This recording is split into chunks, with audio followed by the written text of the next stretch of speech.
ये गुजरात की धरती है जिसने कांग्रेस के भ्रष्ट शासन को उखाड़ के फेंक दिया था, जन आंदोलन से फेंक दिया था।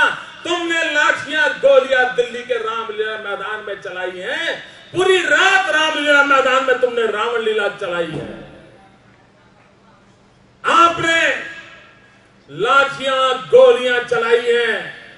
याद कर लीजिए गुजरात की धरती को। उस समय के कांग्रेस की सरकार ने नवनिर्माण आंदोलन चलाने वाले नौजवानों पर गोलियां चलाई थी। 103 नौजवान शहीद हुए थे दोस्तों। नवनिर्माण के आंदोलन में 103 नौजवान गुजरात की धरती पर शहीद हुए थे। फिर भी आंदोलन रुका नहीं था, जनाक्रोश थमा नहीं था और दिल्ली की सल्तनत को गुजरात की मांग को मानना पड़ा था और सरकार को जाना पड़ा था। और उसके बाद वही 75 का जून महीना था, आप आपातकाल ले आए थे। क्या पाया? आपातकाल इमरजेंसी के उस जुल्म के बाद भी इस देश ने चुन चुन करके आपको साफ कर दिया था, एक एक को घर भेज दिया था। हिंदुस्तान की जनता लंबे अरसे तक पापों को झेलने की आदत नहीं रखती है।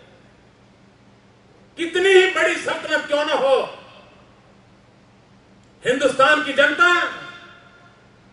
अगर एक बार मन बना करके खड़ी हो जाए तो सल्तनत की कुछ नहीं चलनी है। भाइयों बहनों, 4 जून 5 जून की मध्यरात जयप्रकाश जी के संपूर्ण क्रांति का दिवस, ये दिल्ली की सल्तनत के अंत का आरंभ हो चुका है। ये दिल्ली के जुल्म के अंत का आरंभ हो चुका है। और भाइयों बहनों, मैं जानता हूं ये जुल्म किस किस प्रकार के करने वाले हैं। मैं ये भी जानता हूं मेरे इस भाषण का क्या नतीजा होने वाला है, मुझ पर क्या बीतने वाली है वो भी मैं जानता हूं।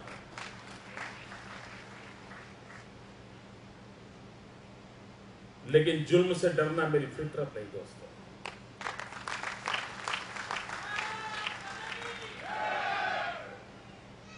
ये देश बचेगा, यहां के जन बचेंगे, तभी को देश का भविष्य होने वाला है। इस देश के जन जन को कुचल करके कोई कुछ नहीं पा सकता। किस प्रकार के षड्यंत्र कर रही है दिल्ली की सल्तनत, और अचानक कैसे कैसे कारण दे रहे हैं।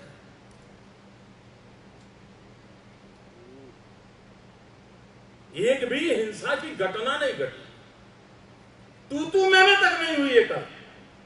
और देश का मीडिया पूरी तरह देश को सब चीजें दिखा रहा था, और रातों रात आकर के जुल्म करना, आप कल्पना कर सकते हो जिस प्रकार से पुलिस ने जाकर के उस टेंट को जलाया। आपने देखा होगा दोस्तों, जिस टेंट के अंदर सारे लोग बैठे थे उस टेंट को जलाया।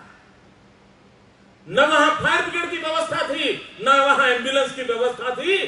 क्या हुआ होता? ये लोग बाहर ना आ पाए होते, क्या हुआ होता? मित्रों, कानून कहता है कि टीयर गैस सेल का उपयोग खुले मैदान में हो सकता है जहां भीड़ होती है।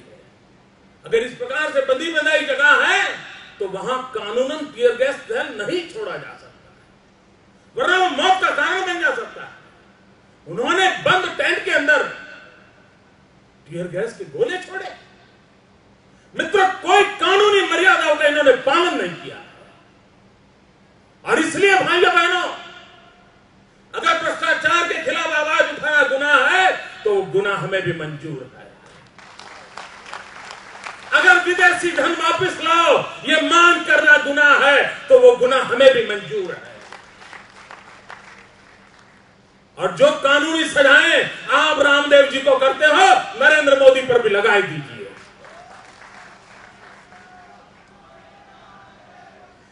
भाइयों बहनों, ये देश ऐसे नहीं चल सकता है। ये देश ऐसे नहीं चल सकता है। आपके मतभेद हो सकते हैं रामदेव बाबा के संबंध में, और रामदेव बाबा रातों रात खड़े नहीं हुए हैं।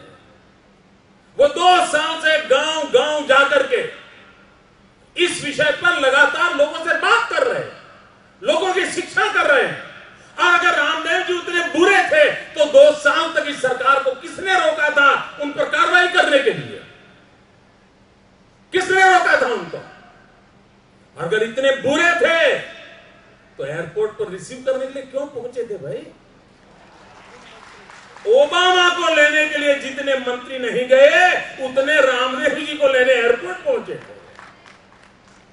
और उनको लगता था कि भगवे कपड़े वाला इंसान नाक और पेट फुलाने के सिखाता है, 5 मंत्री जाके खड़े हो जाएंगे तो बड़ा वो प्रभावित हो जाएगा और हमारी सब बातें मान लेगा।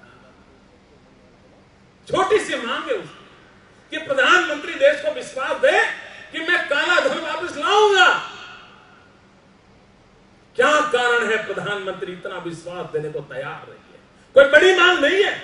उसने ये भी नहीं कहा कि किसी को जेल में डाल दो, उसने ये भी नहीं कहा ये कानून बना के, ये कुछ नहीं कहा। उसने कहा प्रधानमंत्री देश को विश्वास दे कि मैं इतने दिन के भीतर भीतर काला धन जो दुनिया में पड़ा है वो देश की जनता के चरणों में ला करके रख दूंगा। उसका विरोध। भाइयों बहनों, जिस प्रकार से जुल्म का रास्ता इन्होंने अपनाया है, क्योंकि अब तक उनके साथी दलों पर हमला होता था ना, तब तक उनको ज्यादा परेशानी नहीं। डीएमके वाले जेल चले जाए, कोई और जेल चले जाए। अब खुद कांग्रेस के लोगों की बारी आने वाली है और इसलिए वो परेशान है। भाइयों बहनों, किस प्रकार से कल मीडिया को भ्रमित करने के लिए नई नई खबरें शाम 6 बजे के बाद शुरू की उन्होंने। ये तो अच्छा हुआ कि इलेक्ट्रॉनिक मीडिया वहां मौजूद था और पल पल की खबरें दे रहा था, वरना ये व्यवस्था न होती तो सुबह पता नहीं आप कुछ और ही पढ़ते। ऐसा ही चित्र बना दिया जाता जैसे बाबा रामदेव कुछ गड़बड़ कर रहे हैं। ये कांग्रेस की यही झूठ फैलाने की पद्धति रहती है। शाम 7 बजे तक कांग्रेस की सरकार के प्रतिनिधि कह रहे हैं कि हमने उनकी सारी मांगे मान ली है, वार्ता हमारी चल रही है। तो अचानक रात में क्या हुआ भाई कि लाठियां गोलियां चलाई?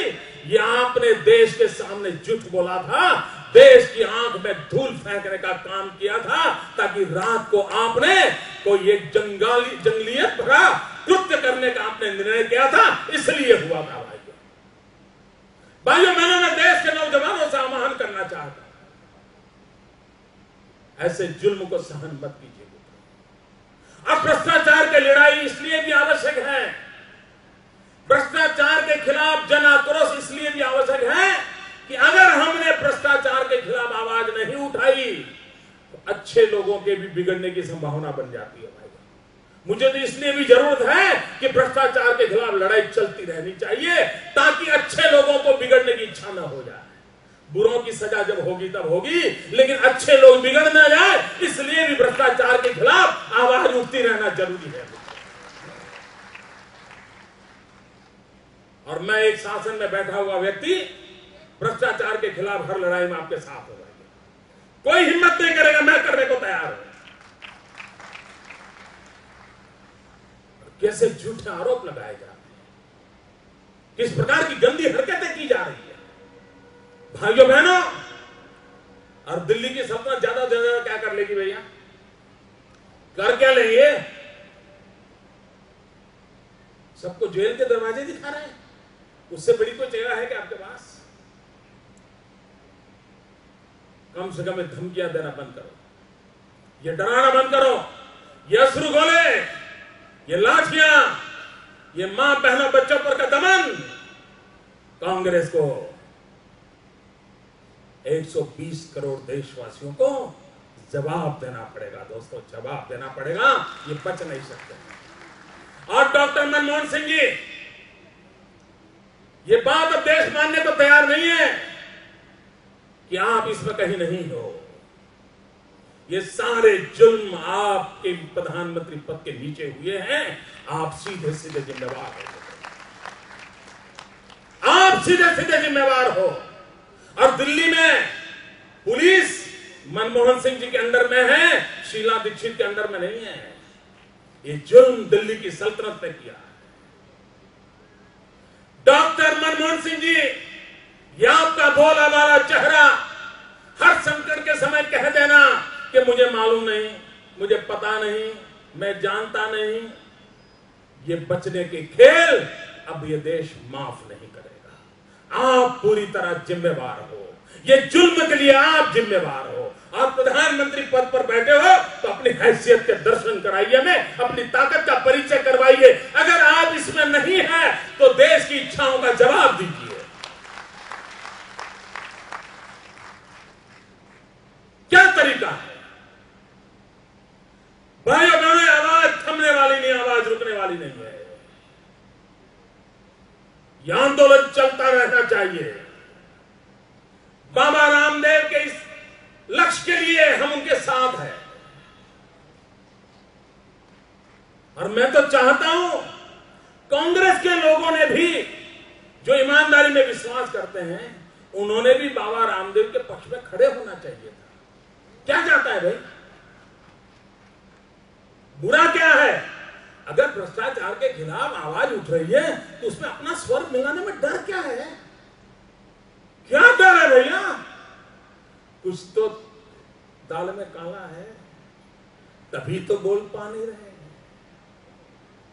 भाइयों बहनों, देश के नौजवान इस बात को लेकर के आगे बढ़े। ये समय की मांग है। ये जुल्म के सामने जंग ही एक रास्ता है दोस्तों। जुल्म के सामने झुकना ये इस देश की मिट्टी में नहीं है दोस्तों। इस देश की मिट्टी जुल्म के सामने झुकने का रास्ता कभी दिखाती नहीं है। इस देश की मिट्टी जुल्म के सामने जंग करने का रास्ता दिखाती है। आइए, जिसके लिए देश के महापुरुषों ने बलिदान दिए, जिसके लिए देश के महापुरुषों ने फकीरी झेली, जिसके लिए देश के महापुरुषों ने अपनी जवानी जेल में खपा दी, वो देश को लूटा जा रहा है। इस देश को लूटने वालों के सामने आवाज उठनी चाहिए। भाइयों बहनों, ये किसी दल के खिलाफ आंदोलन नहीं है, किसी एक सरकार के खिलाफ आंदोलन नहीं है। इस समाज में जिस प्रकार का व्याप्त हो चुका है, ये जिस प्रकार से सड़ा लगा है पूरी व्यवस्था में, उससे देश को बचाने का एक प्रयास है। उस प्रयास की ओर हम साथ क्यों न दें? उसे हमारे खिलाफ है, उसके खिलाफ है, एसआर क्यों निकालते हैं? क्यों जुल्म किया जाता है? भाइयों बहनों, इतिहास का ये काला दिन है, बड़ा भयंकर दिवस है। देश कभी इसको माफ नहीं कर सकता। और इसलिए मैं आज आपसे प्रार्थना करता हूं, विकास के साथ साथ मूल्यों का जतन भी होना चाहिए।